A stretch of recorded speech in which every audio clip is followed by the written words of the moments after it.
બોલિવૂડની દેશી ગર્લ બની ઇન્ડસ્ટ્રીની સૌથી મોંઘી actress. Ashok L.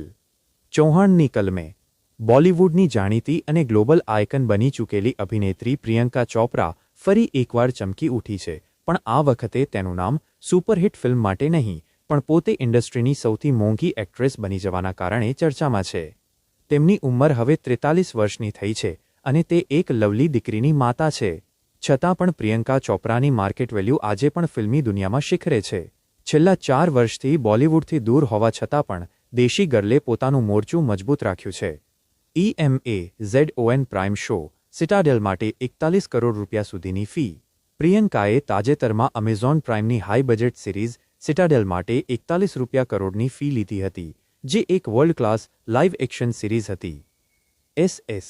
રાજામૌલીની upcoming film માટે 30 કરોડની ફી.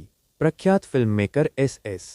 રાજામૌલીની અપકમિંગ ફિલ્મ SSMB 29 માટે પ્રિયંકાને 30 કરોડની ફી આપવામાં આવી છે, જે ભારતીય ફિલ્મ ઇતિહાસમાં કોઈપણ મહિલા એક્ટ્રેસ માટેની સૌથી વધુ રકમ છે.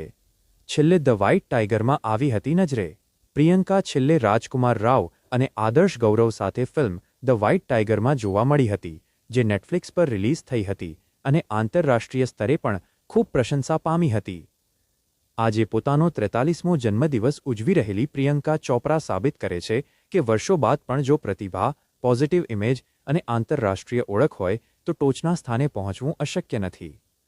મોટી હેડલાઇન માટે સૂચન. પીસીનો દમદાર કમબેક. એશિયાની સૌથી મોંઘી અભિનેત્રી બની પ્રિયંકા.